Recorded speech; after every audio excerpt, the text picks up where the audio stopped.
The fluorescent lights of the chemotherapy ward hummed with the persistence of cicadas, casting everything in a sickly yellow pallor that made even healthy skin look jaundiced. Victoria Ashford sat in the burgundy recliner that would be her prison for the next 4 hours, watching a nurse whose name tag read Patricia thread the IV line into the port surgically implanted beneath her collarbone. The familiar sting barely registered anymore. After 8 months of treatment, her body had catalogued every variation of medical discomfort. Before we jump back in, tell us where you're tuning in from, and if this story touches you, make sure you're subscribed, because tomorrow I've saved something extra special for you. "This one's going to be rough, honey," Patricia murmured, her weathered hands gentle as she secured the tubing. At 62, Patricia Williams had shepherded thousands of patients through their darkest hours, and Victoria had come to recognize the particular tone she used when delivering unwelcome news wrapped in maternal concern. "Dr. Rodriguez wants to hit this hard. Your white count needs to come down before we can consider the next phase." Victoria nodded, her throat already too tight to speak. She understood the subtext. This was her most critical treatment yet, the one that would determine whether her body could handle the remaining rounds of chemotherapy or whether they'd have to switch to palliative care. The words "next phase" carried the weight of a future she might not have. Her phone buzzed against her thigh. A text from her mother. "So sorry, sweetheart. Jessica's graduation party planning got out of hand. We can't make it today. Dad sends his love. We'll visit tomorrow. Heart." Victoria stared at the message until the words blurred. Jessica's graduation party. The same Jessica who had graduated from high school 3 days ago, whose actual ceremony their parents had attended with the enthusiasm typically reserved for Nobel Prize announcements. The same Jessica who had somehow managed to schedule her celebration party for today, the exact day Victoria had circled on the calendar 6 weeks ago when Dr. Rodriguez scheduled this pivotal treatment. "Everything all right, dear?" Patricia asked, noticing Victoria's grip tighten on her phone. "Fine," Victoria managed, though the word felt foreign in her mouth. Nothing was fine. Her parents, Dr. Margaret Ashford and David Ashford, who had rearranged their entire lives when Jessica needed a ride to soccer practice or help with college applications, couldn't spare 4 hours to sit beside their older daughter while poison flowed through her veins in a desperate attempt to save her life. The medication began its slow drip, and Victoria felt the familiar wave of nausea rise from her stomach like a tide. She opened Instagram, a masochistic impulse she couldn't resist. The graduation party was already in full swing, documented in real time through Jessica's carefully curated posts. There was her 18-year-old sister, radiant in a white sundress that probably cost more than Victoria's monthly grocery budget, surrounded by balloons, flowers, and the kind of elaborate dessert table that required weeks of planning. Victoria's parents beamed in the background of every shot, her mother's arm draped protectively around Jessica while her father held up a champagne flute in a toast. The hashtags told the story. Hashtag proud parents, our baby girl, next chapter, family first. Family first? Victoria nearly laughed at the bitter irony. "Oh, honey, no," Patricia had noticed the phone screen and gently placed her hand over Victoria. "Social media is poison when you're getting the real kind. Trust me on this." But Victoria couldn't look away. The live stream Jessica had started showed their parents giving speeches about their incredible daughter and her bright future. David Ashford's voice carried clearly through her phone speaker. "Jessica has always been our sunshine, bringing joy to every room she enters. We're so proud of the young woman she's become." The words landed like physical blows. When had her parents ever spoken about her that way? Victoria had graduated summa cum laude from Stanford with a degree in marine biology. She was 3 chapters away from completing a PhD dissertation that could revolutionize coral reef restoration. But those achievements felt invisible compared to Jessica's ability to command attention and adoration with nothing more than a bright smile and strategic tears. Across the ward, an elderly man received visitors, his adult children who had clearly rearranged their work schedules to be present. They took turns holding his hand, bringing him ice chips, and quietly discussing his treatment plan with the nurses. The contrast made Victoria's chest ache with a loneliness so profound it felt like drowning. "I don't understand how they can treat their children so differently," a woman at the next station telling her husband. "If my daughter was going through this, I'd sleep in that chair every night."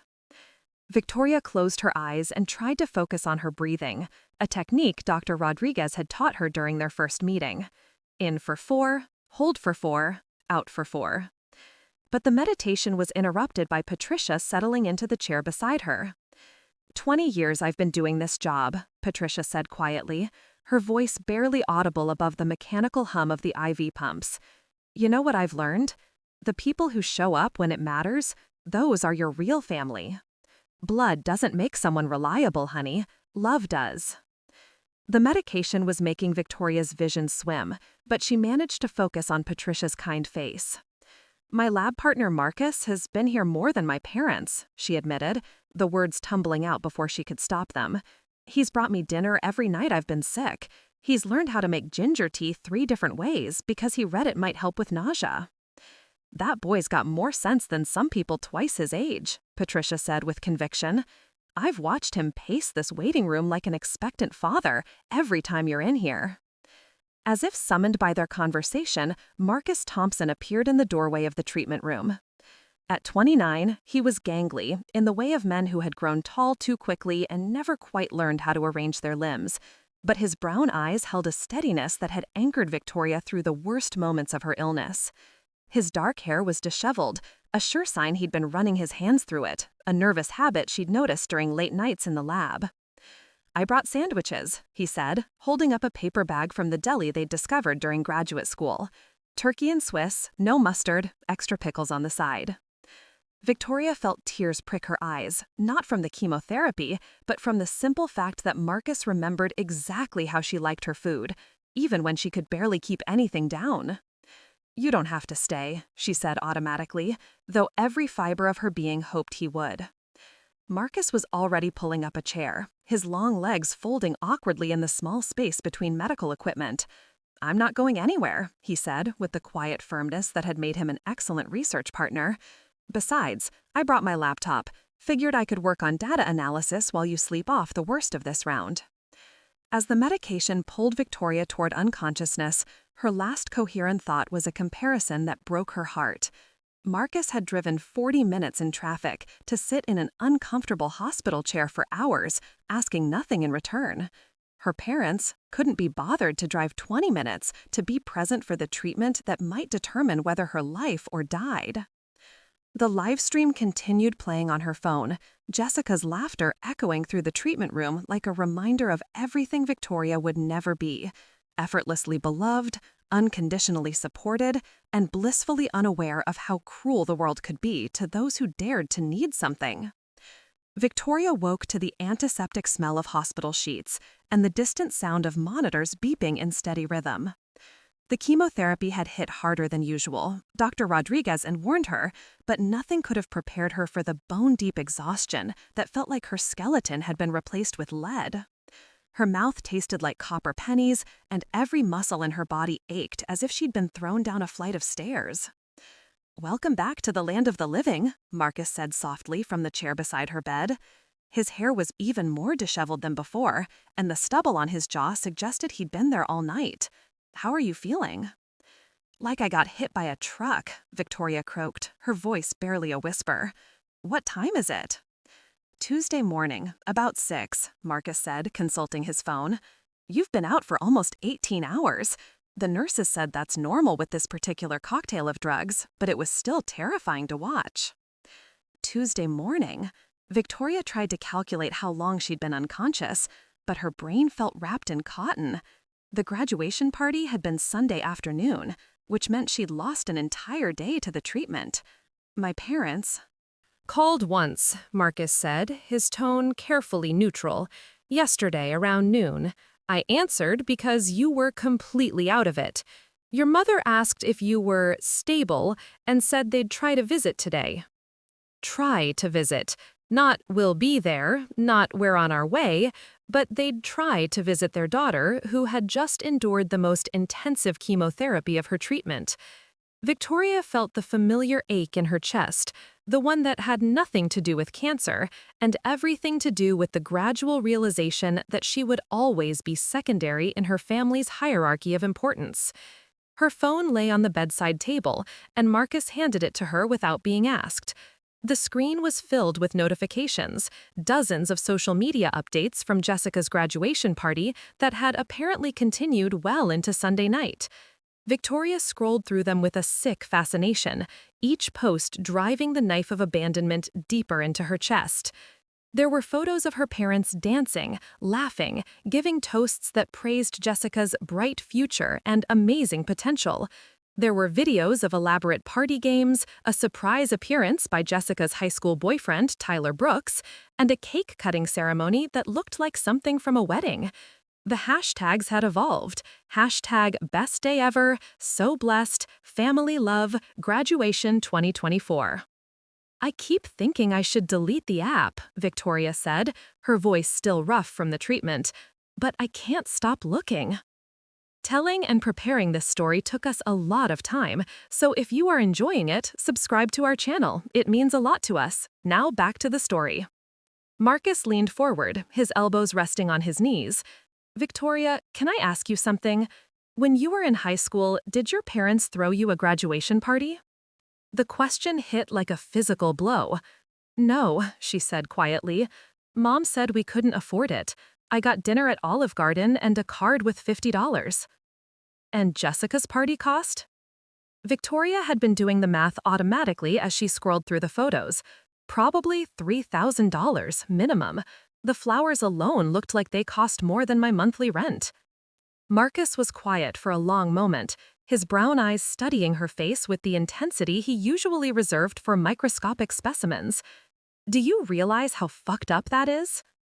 The profanity was so uncharacteristic of Marcus that Victoria actually smiled for the first time in days.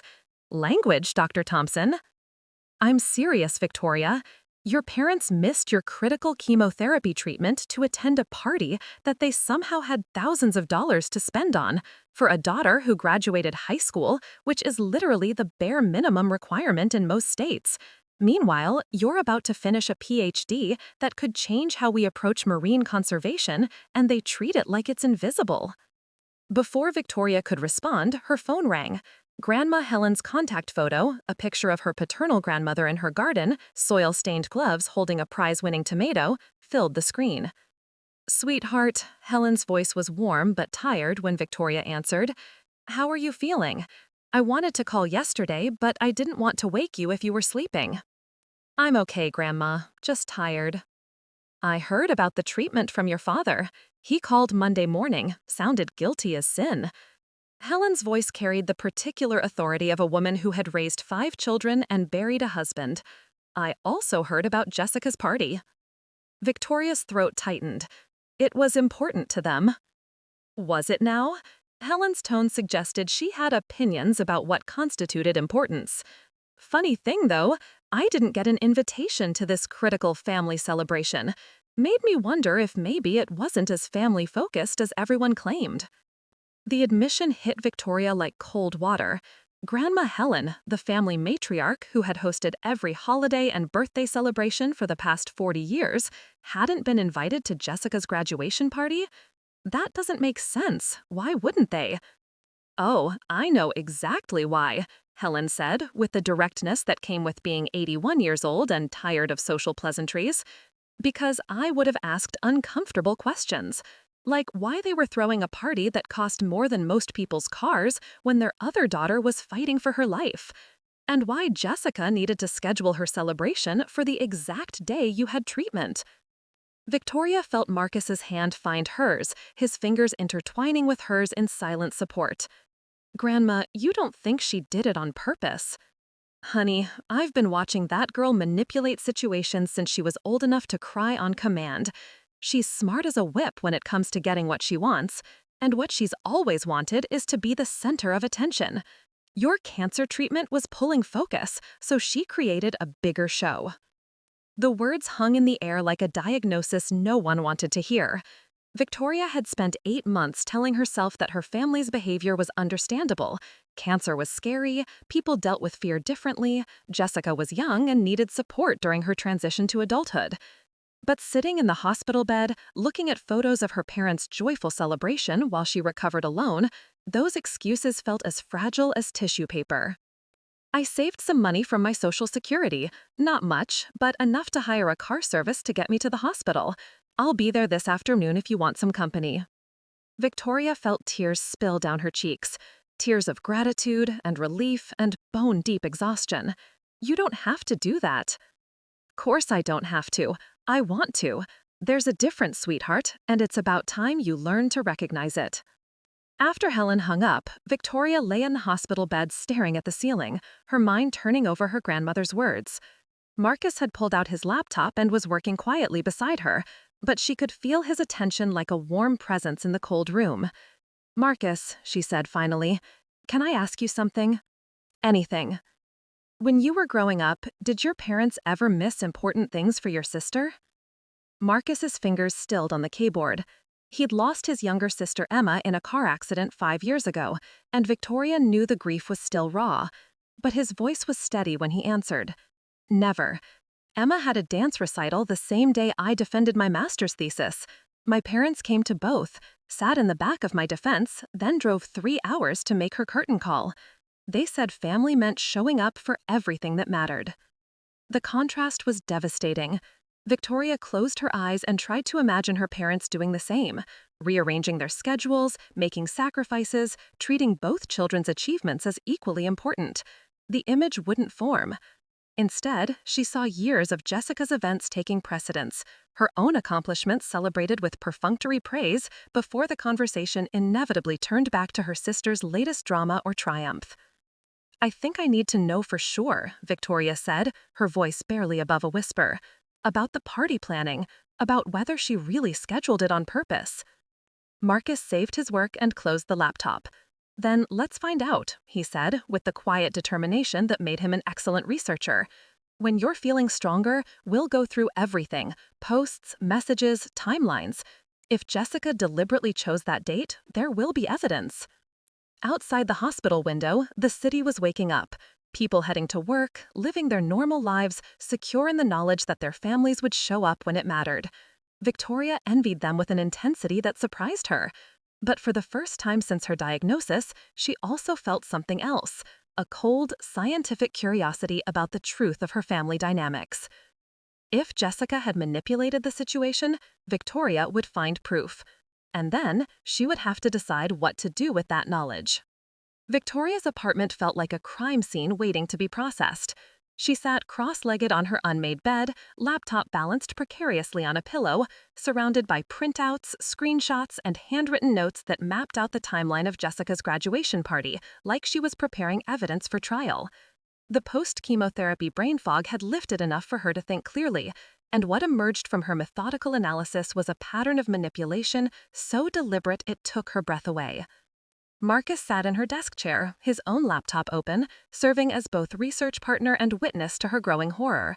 They had been at this for 3 hours, ever since Victoria convinced Dr. Rodriguez to discharge her with strict instructions to rest and return immediately if her fever spiked above 100.4 degrees. Rest was impossible when every piece of evidence pointed to a truth she had spent months avoiding. "Look at this," Victoria said, holding up her phone to show Marcus a screenshot she'd taken from Jessica's Instagram story archive. March 15th. "Graduation party planning is so stressful. Can't decide between the 20th or the 27th. Decisions. That's 2 months before my treatment schedule was even finalized." Marcus leaned closer, his brown eyes scanning the timestamp with the precision he brought to lab work. "And when did Dr. Rodriguez give you the exact date for your chemotherapy?" Victoria consulted her phone calendar, where she had meticulously documented every medical appointment since her diagnosis.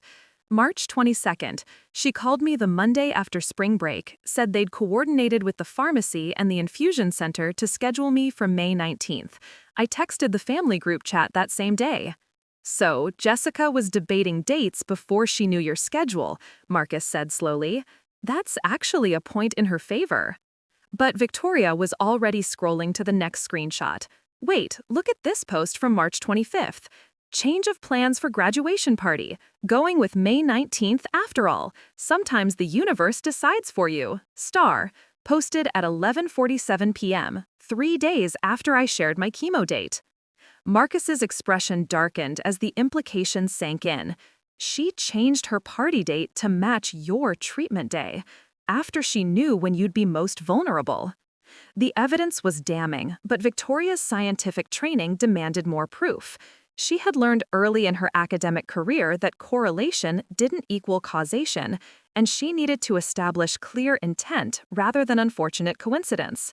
There's more, she said, opening a new folder on her laptop. I went through her text messages with Tyler. She screenshots conversations and posts them sometimes, thinking it's cute. Look at this one from April 3rd. The screenshot showed a text exchange between Jessica and her boyfriend Tyler Brooks. Jessica's message read, I know the timing is weird, but I need this party to be perfect. Victoria's been getting so much attention lately because of the cancer thing, and graduation is supposed to be my moment, you know? Tyler's response was exactly what Victoria expected from an 18-year-old boy. Whatever you want, babe. Your day, your rules. But Jessica's follow-up message made Victoria's stomach clench with recognition. Exactly. And if people are busy with her treatment, they'll appreciate the party even more. It'll be like a celebration of life and graduation. 2 birds, 1 stone. Kiss. Marcus was quiet for a long moment, his jaw working as he processed the callousness of Jessica's words. Victoria, he said finally, this isn't sibling rivalry. This is sociopathic behavior. Victoria saved the screenshot to her growing file of evidence, her movements automatic while her mind reeled. She had suspected Jessica's timing wasn't coincidental, but seeing the calculated nature of her sister's manipulation spelled out in cheerful emojis and casual cruelty was devastating. There's one more thing, she said, her voice barely above a whisper, from last week. She opened Jessica's most recent Instagram story highlights, a collection labeled Grad Party Planning, Heart, that documented weeks of preparation with the enthusiasm of a wedding planner. Most of the content was typical Jessica fare, photos of flower arrangements, cake tastings, and outfit options. But buried in the middle was a video that had haunted Victoria since she discovered it. The video showed Jessica in their childhood bedroom, trying on the white sundress she had worn to the party. But it was the audio that made Victoria's blood run cold. Jessica was on the phone with someone, her voice carrying clearly as she posed in front of the mirror. I know it sounds mean, but honestly, I'm kind of glad Victoria will be sick that day. Mom and Dad have been so focused on her lately, and this is supposed to be about me. At least when she's getting chemo, I know they won't be distracted by her problems. The video ended abruptly, as if Jessica had realized she was recording, but the damage was done. Her motivations laid bare in 30 seconds of casual selfishness. Marcus had gone very still, his face pale with fury. Please tell me you're going to show this to your parents? Victoria closed her laptop and leaned back against her pillows, suddenly exhausted by the weight of her discoveries. What's the point? They chose her party over my treatment, even without knowing she'd planned it that way. Learning about her manipulation won't change their priorities. It'll just force them to defend their choice. Victoria, you can't seriously be planning to protect her after this. I'm not protecting her, Victoria said, though even she could hear the hollowness in her voice. I'm protecting myself. Do you know what happens when you confront people about their patterns of favoritism? They double down. They tell you you're being dramatic, that you're imagining things, that you're jealous of your younger sister's happiness, and then they prove their point by rallying around the person you've accused. Marcus moved from the chair to sit on the edge of her bed, his weight making the mattress dip toward him. So what's your plan? Pretend you don't know? Keep letting them treat you like you're disposable? My plan, Victoria said, surprised by the steadiness in her own voice, is to finish my treatment, complete my dissertation, and build a life that doesn't depend on their approval or presence. It was the first time she had articulated that goal out loud. and speaking it felt like stepping off a cliff. For 28 years, she had oriented her life around earning her parents' pride and attention. She had chosen her career partly because she thought they would respect her scientific achievements. She had endured 8 months of cancer treatment while trying to maintain her role as the responsible daughter who didn't make waves or demands. But sitting surrounded by evidence of Jessica's cruelty and her parents' willing blindness, Victoria felt something shift in her chest. The desperate need for their approval was being replaced by something harder and more valuable, a clear-eyed understanding of who they really were. Marcus reached for her hand, his fingers warm against her cold skin. "You know you're not alone in this, right? Whatever you decide to do, however you want to handle your family, I'm here. Dr. Rodriguez is here. Professor Ward thinks you're brilliant. You have people who see your worth, Victoria. Don't let your family's dysfunction convince you otherwise." Victoria squeezed his fingers, grateful for the anchor of his presence. "I know," she said. "I'm finally starting to understand the difference between people who love you and people who just expect you to be convenient." As if summoned by their conversation, her phone buzzed with a text from her mother. "Hope you're feeling better, sweetheart. Dad and I are planning to visit Thursday if we can get away from work. Jessica sends her love. Heart." Victoria stared at the message for a long moment, then deleted it without responding. Thursday was 3 days away. In the 48 hours since her treatment, neither parent had managed to visit, call, or even sent more than cursory text messages. But they expected her to be grateful for the possibility of a visit if they could find time in their schedules. "You're right," she said to Marcus, her voice gaining strength. "I do have people who love me, and I'm done wasting energy on people who don't." The investigation was complete. Jessica had deliberately scheduled her graduation party to coincide with Victoria's chemotherapy. The evidence was clear, documented, and devastating. But more importantly, Victoria's eyes were finally open to the truth she had been avoiding for months. Her family's love came with conditions she could never meet, and she was tired of trying to earn something that should have been freely given. The time had come to stop investigating their cruelty and start planning her escape from it. Grandma Helen's living room smelled of lavender and old books, a comforting contrast to the antiseptic hospital air Victoria had grown accustomed to. Family photographs covered every surface, decades of birthdays, graduations, and holidays that told the story of the Ashford family in carefully framed moments. Victoria sat on the worn floral sofa, accepting a cup of chamomile tea, while Helen settled into her recliner with the deliberate movements of someone whose bones had earned their aches. "I've been waiting for this conversation for years," Helen said, with her weathered hands steady as she opened a photo album. "Your parents mean well, but they've been blind to Jessica's manipulation since she was old enough to cry for attention." Victoria's chest tightened as Helen flipped to a page from her high school years. There she was at 17, wearing her academic achievement awards, standing alone while her parents posed with Jessica, who had apparently thrown a tantrum about not being included in the boring ceremony. "Your college graduation," Helen continued, turning pages with purpose. "You were valedictorian, full scholarship to Stanford. But Jessica had her wisdom teeth removed that morning, conveniently scheduled after months of forgetting her dentist appointments. Your parents spent the day at her bedside instead of watching you walk across the stage." The memory flooded back with painful clarity. Victoria had convinced herself it was understandable. Dental surgery was serious. Jessica needed their support. She had attended her own graduation alone, telling classmates her family was sick.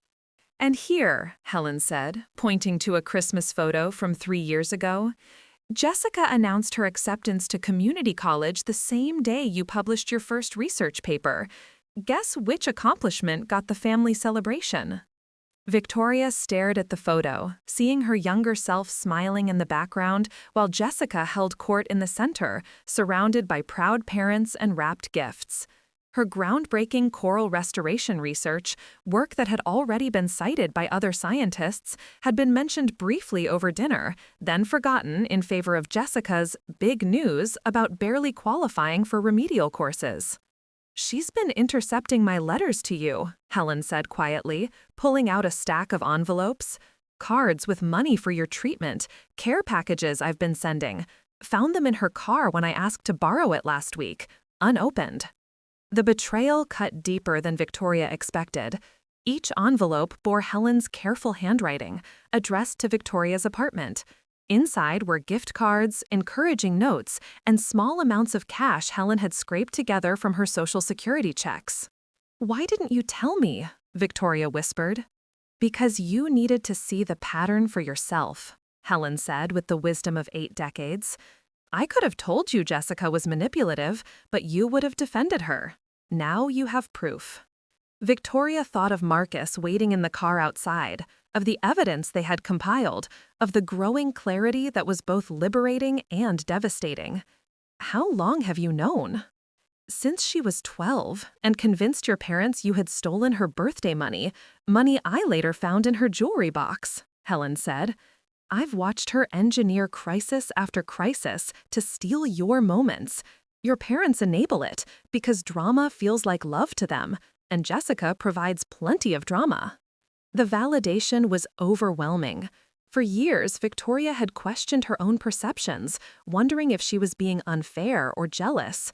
But Helen's steady gaze and documented evidence confirmed what her heart had always known.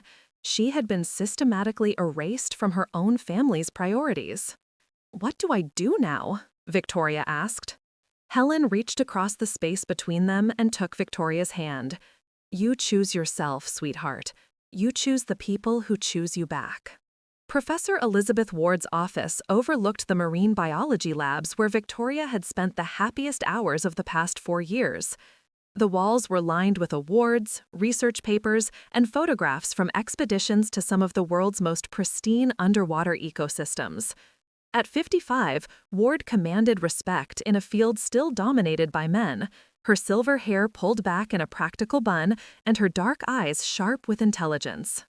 "Your latest blood work is encouraging," Ward said, reviewing the medical reports Victoria's oncologist had forwarded. "Dr. Rodriguez believes you'll complete treatment successfully, which brings me to why I asked you here." Victoria shifted in her chair, uncertain where this conversation was heading.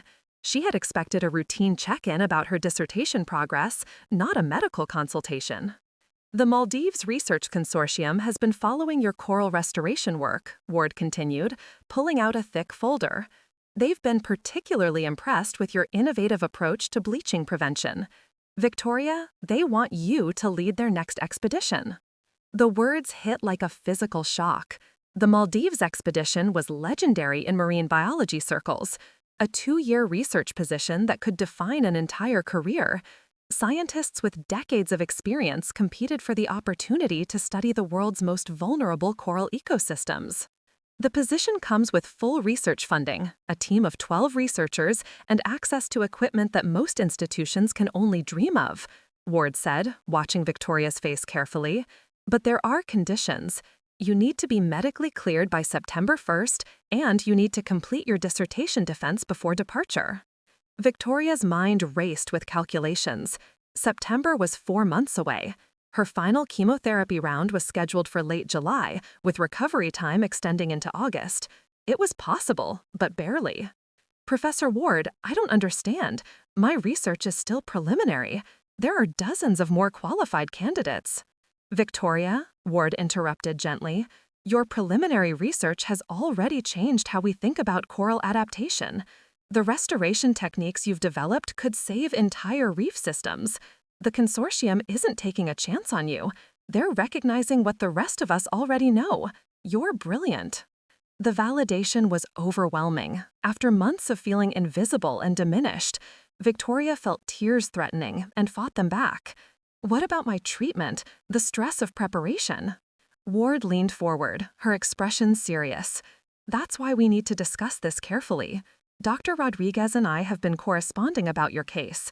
She believes that having a meaningful goal, something to fight for beyond just survival, could actually improve your recovery outcomes." "You've been talking to my oncologist?" "At your request, according to your medical releases. Victoria, we're all invested in your success, not just professionally, but personally." Ward's voice softened. "I've watched you handle this illness with extraordinary grace while maintaining academic excellence, but I've also noticed that you seem isolated. Where is your family support system?" The question hung in the air like a challenge. Victoria could lie, maintain the facade she had constructed for the academic world, or she could tell the truth about her family's abandonment and Jessica's manipulation. "They're busy with other priorities," Victoria said carefully. Ward studied her for a long moment. "Victoria, I'm going to share something personal. When I was starting my career, my family thought marine biology was a frivolous pursuit for someone who should have been focused on marriage and children. They missed every major milestone in my life because they didn't value what I was building. What did you do?" "I built a new family. Colleagues who became friends, mentors who became chosen parents, students who became the children I never had." Ward gestured around her office, filled with photos of research teams and academic celebrations. "Blood doesn't determine family, Victoria. Love and support do." The Maldives opportunity represented everything Victoria had dreamed of: a chance to make a meaningful contribution to marine conservation, recognition for her work, and independence from the family dynamics that had diminished her for years. But it also meant keeping another secret from parents who had already been trusted with her vulnerabilities. "I need time to think," Victoria said. "Of course, but Victoria," Ward's voice carried the authority of someone who had fought her own battles for respect and recognition. "Don't let fear of other people's reactions keep you from claiming the life you've earned. You deserve this opportunity, and the world needs your work." Walking back to her car, Victoria felt the weight of possibility and terror in equal measure. The Maldives expedition could change everything: her career, her sense of self-worth, her future. But accepting meant fully committing to a life beyond her family's approval, a choice that felt both liberating and terrifying. She thought of Marcus, of Grandma Helen, of Dr. Rodriguez and Patricia and Professor Ward, the constellation of people who had shown up when it mattered. Maybe Ward was right. Maybe it was time to choose the family that chose her back. The Ashford family home looked exactly as Victoria remembered: manicured lawn, pristine exterior, the kind of suburban perfection that suggested everything inside was equally orderly. She sat in her car for a moment, gathering courage while Marcus squeezed her hand in silent support. The evidence folder rested on her lap, containing screenshots, timelines, and proof of Jessica's deliberate manipulation. "You don't have to do this," Marcus said quietly. "We could just walk away." "I need to try," Victoria replied, though her voice shook with uncertainty. "Maybe if I show them the evidence, they'll understand what Jessica did. Maybe they'll actually see me for once." The front door opened before Victoria could knock. Her mother, Dr. Margaret Ashford, stood in the doorway wearing the professional smile she reserved for difficult hospital situations. At 53, she maintained the polished appearance of someone who had fought for respect in medical administration: perfectly styled blonde hair, tailored clothing, and an expression that revealed nothing. David Ashford appeared behind his wife, his gentle face creased with what Victoria hoped was genuine concern. At 55, he had the soft appearance of a man who avoids conflict, his graying hair and kind eyes suggesting someone who wanted everyone to be happy without understanding that sometimes happiness requires difficult conversations. "We need to talk," Victoria said, holding up the folder. "About Jessica's graduation party, about the timing." Margaret smiled slightly. "Of course, dear. Come in. Jessica's upstairs getting ready for dinner with Tyler, but we can chat in the living room." The living room was a shrine to Jessica's achievements: photos from cheerleading, prom pictures, graduation portraits. Victoria's academic awards were relegated to a small shelf in the corner, dusty and forgotten. The contrast was so stark it felt deliberate. "I know Jessica scheduled her party specifically for my chemotherapy day," I said without preamble, opening the folder. She laid out the screenshots methodically: Jessica's initial date options, the change after learning Victoria's treatment schedule, the text messages revealing her motivations. With each piece of evidence, her parents' expressions grew more defensive rather than shocked. "Victoria, this is ridiculous," Margaret said, barely glancing at the evidence. "Jessica's graduation was important. The party had been planned for months." "The party was moved to my treatment day after Jessica knew when I'd be most vulnerable," Victoria said, her voice steady despite her racing heart. She admitted it in her own text messages. David shifted uncomfortably. Honey, you're reading too much into teenage drama. Jessica's graduation was excited. Sometimes coincidences happen. This wasn't a coincidence, Dad. Look at the timeline. What is wrong with you? Jessica's voice cut through the conversation like a blade. She stood in the doorway, wearing a designer dress Victoria recognized from recent Instagram posts, her blonde hair perfectly styled and her blue eyes bright with tears that seemed to appear on command.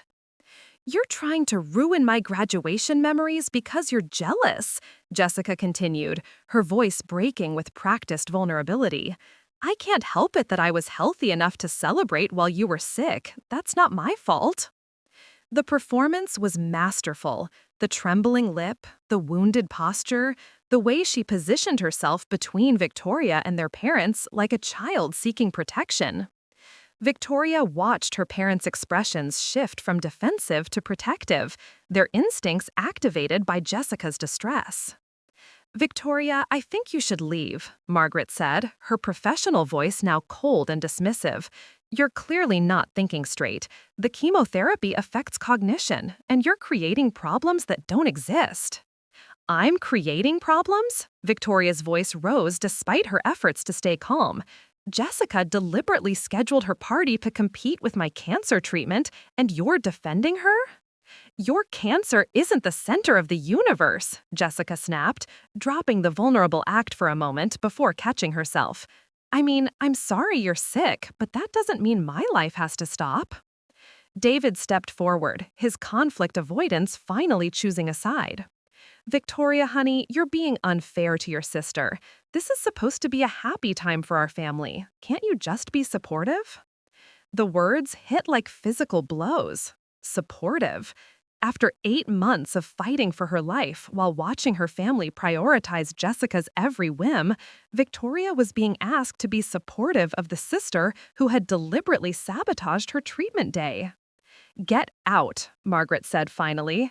"Come back when you can be reasonable and stop making everything about yourself." Victoria gathered her evidence with shaking hands, each screenshot and timeline a testament to truths her family refused to acknowledge. Marcus stood beside her, his fury barely contained, as he watched the people who should have protected Victoria turn against her instead. "You're right," Victoria said quietly, her voice steady despite the tears threatening to fall. "I should leave. I should have left a long time ago." Walking to the car, Victoria felt something shift inside her chest. A door closing, a bridge burning, a relationship ending, not with love, but with the cold recognition of incompatible values. Her family had chosen Jessica's comfort over Victoria's survival, and they had done it without hesitation or regret. "Are you okay?" Marcus asked as they drove away. Victoria watched her childhood home disappear in the rearview mirror. "No," she said honestly, "but I will be." Marcus's apartment had become Victoria's sanctuary over the past week, a space where she could exist without performing the role of grateful daughter or understanding sister. The living room was cluttered with research papers, takeout containers, and the comfortable chaos of two scientists who prioritize discovery over domestic perfection. Victoria curled on his couch, wrapped in a blanket that smelled like his detergent, while he made tea in the kitchen. "Dr. Rodriguez called this morning," Marcus said, returning with 2 steaming mugs. "She wants to see you tomorrow, not for treatment, just to check in. She's worried about your stress levels." Victoria accepted the tea gratefully, the warmth seeping through the ceramic into her cold hands. "I keep thinking I should feel worse about what happened with my parents, but mostly I just feel relieved." "Relief is normal," came a voice from the doorway. Dr. Amanda Rodriguez stood there, still wearing her hospital scrubs, her dark hair pulled back in a ponytail, and exhaustion evident in her brown eyes. "Sorry to intrude. Marcus gave me the address when I said I was worried about you." "You didn't have to come here," Victoria said. "Actually, I did." Dr. Rodriguez settled into Marcus's armchair with the authority of someone accustomed to taking charge. "Victoria, I've been treating cancer patients for 12 years. I've seen how family dynamics affect recovery, and what you described, the isolation, the stress, the emotional abuse, That can literally impact your treatment outcomes. The clinical perspective was oddly comforting. So you don't think I overreacted? I think you protected yourself from people who were actively harming your healing process, Dr. Rodriguez said firmly. Your white cell count has been improving since you stopped trying to manage your family's emotions. That's not coincidence. A soft knock at the door interrupted them. Marcus returned with Nurse Patricia, who carried a casserole dish and wore the maternal expression Victoria had come to associate with unconditional care. I hope you don't mind, Patricia said, bustling into the kitchen without invitation.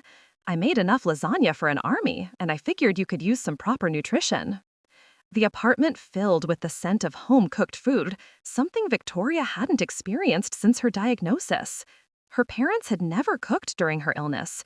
Too busy, too stressed, too focused on Jessica's needs to consider that their sick daughter might appreciate a homemade meal. This is incredible, Victoria said, accepting a plate of perfectly seasoned lasagna. You didn't have to. Stop saying we didn't have to, Marcus interrupted gently. We wanted to. There's a difference, and you need to learn to recognize it. Professor Ward arrived an hour later, carrying a bottle of wine and wearing the satisfied expression of someone with good news. I spoke with the Maldives Consortium today, she announced, settling onto the couch beside Victoria. They're willing to adjust the timeline if needed. Your health comes first, but they want you for this expedition. Victoria felt tears prick her eyes, not from sadness, but from the overwhelming realization that she was surrounded by people who prioritized her well-being without being asked, without keeping score, without expecting anything in return. I don't understand why you all care so much, she said quietly. Dr. Rodriguez leaned forward, her voice gentle but firm. Victoria, you've spent so much time with people who made you earn their love that you've forgotten what unconditional support looks like. This is what family actually feels like. People who show up because they care about you, not because they want something from you. You're brilliant, kind, and fighting like hell to make the world better, Patricia added, refilling Victoria's wine glass. Why wouldn't we care about you? Marcus moved to sit beside Victoria, his arm wrapping around her shoulders. When my sister died, I thought I'd lost the only family that really mattered. But family isn't just blood. It's the people who choose to love you, who show up when you need them, who celebrate your victories and support you through defeats. And right now, Professor Ward said, raising her wine glass, we're choosing to celebrate the fact that you're going to beat this cancer, finish your dissertation, and lead the most important marine research expedition in decades. The toast was simple, but the emotion behind it was profound. Victoria looked around the room at the faces of people who had consistently shown up for her, during treatments, through family drama, in moments of fear and triumph. This was what love looked like when it wasn't conditional, when it didn't come with strings attached or expectations to be grateful for scraps of attention. Thank you, Victoria said, her voice thick with emotion, for everything, for seeing me when my own family couldn't. We don't just see you, Dr. Rodriguez said softly. We see your strength, your intelligence, your potential. We see the woman who's going to save coral reefs and inspire other young scientists. We see someone worth fighting for. Marcus moved to sit beside Victoria, his arm wrapping around her shoulders. When my sister died, I thought I'd lost the only family that really mattered. But family isn't just blood. It's the people who choose to love you, who show up when you need them, who celebrate your victories and support you through defeats. And right now, Professor Ward said, raising her wine glass, we're choosing to celebrate the fact that you're going to beat this cancer, finish your dissertation, and lead the most important marine research expedition in decades. The toast was simple, but the emotion behind it was profound. Victoria looked around the room at the faces of people who had consistently shown up for her, during treatments, through family drama, in moments of fear and triumph. This was what love looked like when it wasn't conditional, when it didn't come with strings attached or expectations to be grateful for scraps of attention. Thank you, Victoria said, for everything, for seeing me when my own family couldn't. We don't just see you, Dr. Rodriguez softly. We see your strength, your intelligence, your potential. We see someone worth fighting for. As the evening continued, filled with laughter and easy conversation, Victoria felt something she hadn't experienced in months: peace. Not the desperate hope that her family might finally prioritize her, but the quiet confidence that came from being genuinely valued by people whose opinions. Victoria tried to speak, to tell them she was aware, but her throat felt sealed shut. The latest round of chemotherapy had triggered an allergic reaction severe enough to require emergency intervention. Through half-closed eyes, she could see Marcus in the hallway, his face pale with terror, arguing with a nurse about visiting restrictions. "Victoria, can you hear me?" Dr. Rodriguez's face appeared in her field of vision, professional composure masking deep concern. "You had a severe reaction to the chemo cocktail. We've got it under control, but we need to monitor you closely." Time moved strangely in the ICU.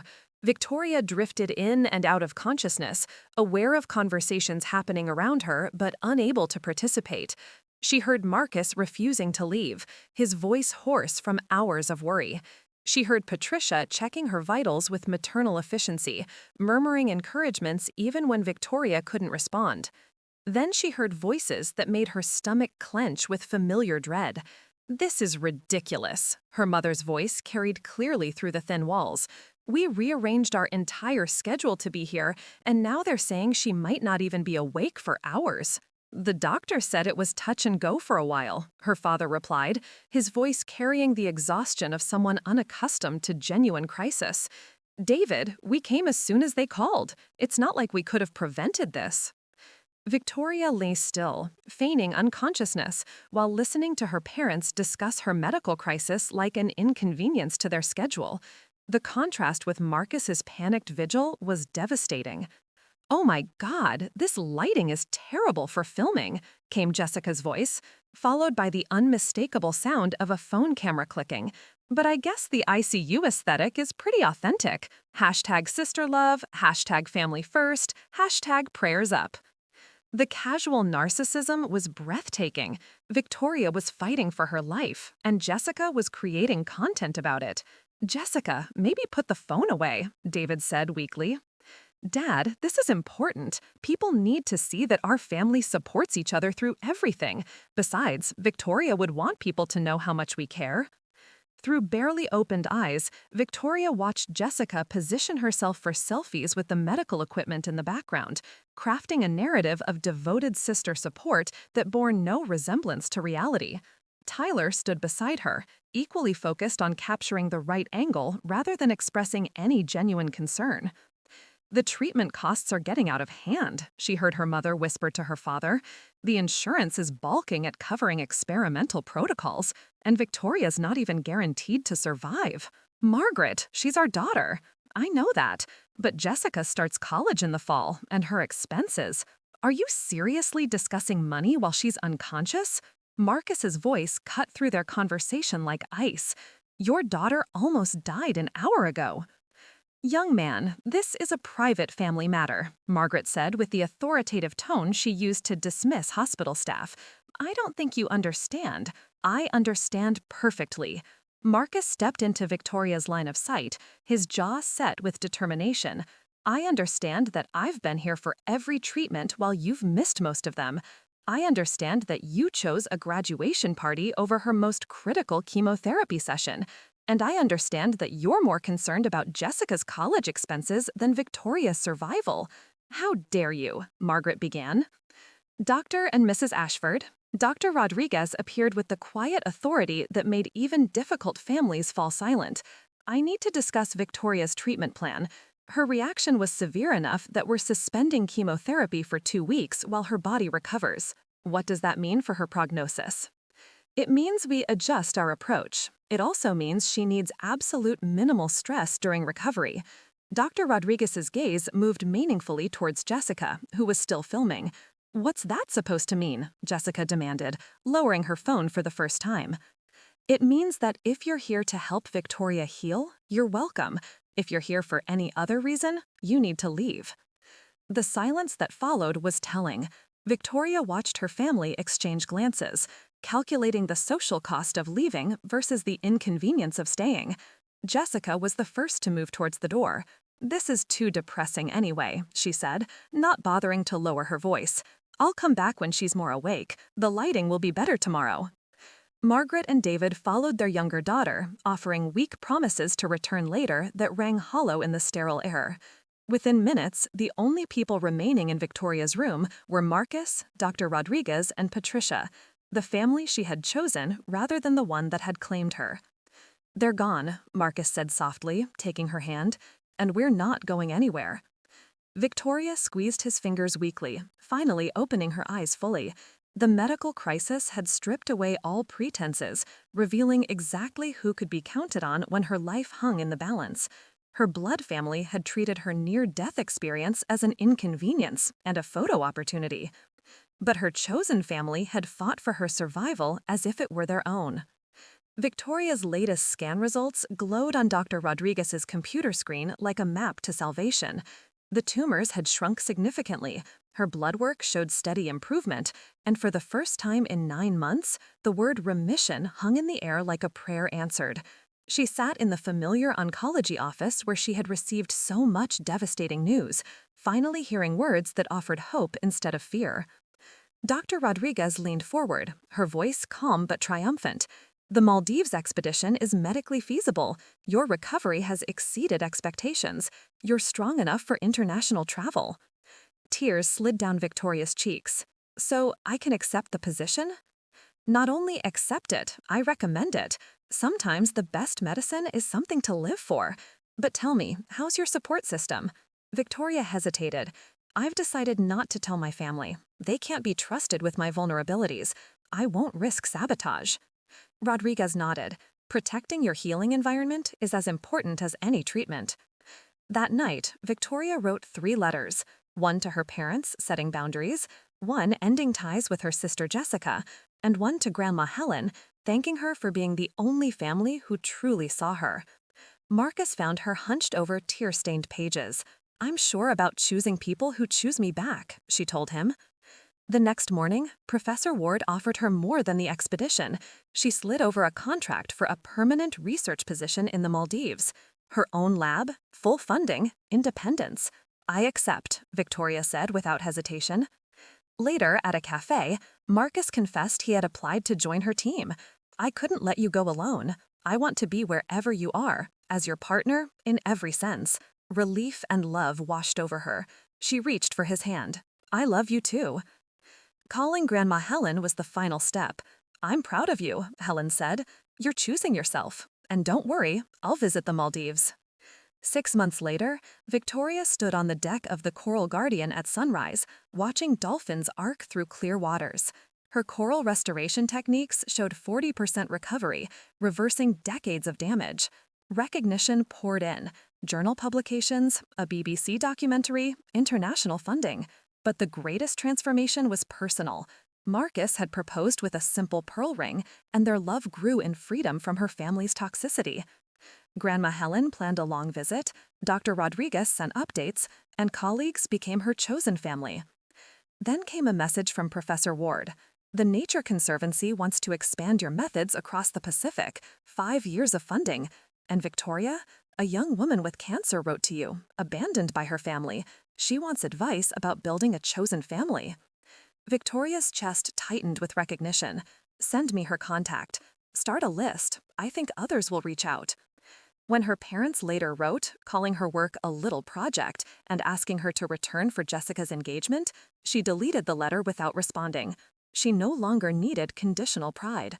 As she prepared coral nurseries for deployment, she realized ecosystems, and lives, thrive by removing toxins and nurturing growth. She was no longer Margaret's daughter or Jessica's sister. She was Dr. Victoria Ashford, survivor, scientist, and architect of her own happiness. And that was more than enough. Up next, we have 2 more incredible stories that are waiting for you. Just click the image you want to watch.